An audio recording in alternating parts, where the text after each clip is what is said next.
மாநாட்டை காண மக்கள் சுமார் 2 கிலோமீட்டர் தூரத்திலிருந்தே குடும்பமாக சாறை சாறையாக திடலை நோக்கி பயணப்பட ஆரம்பித்திருக்கிறார்கள். நிறைந்ததா மாநாட்டு களம்? வாங்க பார்க்கலாம். தவேக தலைவர் விஜயின் 2வது மாநில மாநாட்டை காண அவரது தொண்டர்கள் மட்டுமின்றி தென்னக ரசிகர்களும் கூட்டமாக வாகனங்களை பிடித்து திடல் நோக்கி பயணப்பட ஆரம்பித்திருக்கின்றனர். அவர்களின் பயணம் நேற்றே தொடங்கிய நிலையில் பலர் மாநாட்டு திடலிலேயே நள்ளிரவிலேயே தஞ்சமடைந்தனர். பக்கத்து கிராமங்கள் ஊர்களைச் சேர்ந்தவர்களோ வாடகைக்கு வாகனங்களை பிடித்துக் கொண்டு தவேக மாநாட்டு திடலை நோக்கி அதிகாலையிலேயே படையெடுக்க தொடங்கினர். இதனால் கடந்த மாநாட்டை போல இந்த மாநாட்டிற்கு வரும் வாகனங்களும் அப்பகுதியில் இருக்கும் சுங்கச்சாவடியை இலவசமாக கடந்து வருகின்றன. வாகன நெரிசல் ஏற்படும் என்பதால் எலியார்பத்தி சுங்கச்சாவடியில் சோதனையின்றி கட்டணமின்றி அனைத்து வாகனங்களும் இலவசமாக அனுமதிக்கப்பட்டு வருகின்றன. இது ஒருபுறம் இருக்க, சாலை மார்க்கமாக மாநாட்டு திடலுக்கு கால்நடையாக வரும் மக்கள் சுமார் 2 கிலோமீட்டர் தூரத்திலிருந்தே அணிவகுத்துள்ளனர். மாநாடு நடைபெறும் நெடுஞ்சாலையான மதுரை தூத்துக்குடி மார்க்கத்தில் போக்குவரத்து முற்றிலுமாக நிறுத்தப்பட்டுள்ளது என்பது குறிப்பிடத்தக்கது.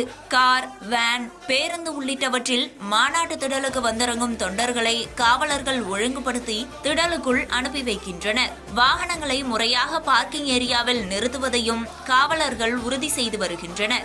இதனால் மாநாட்டு திடல் மக்கள் கூட்டத்தால் நிரம்பி காணப்படுகிறது. நேரம் ஆக ஆக மக்கள் கூட்டம் மேலும் அதிகரிக்கும் என எதிர்பார்க்கப்படுகிறது.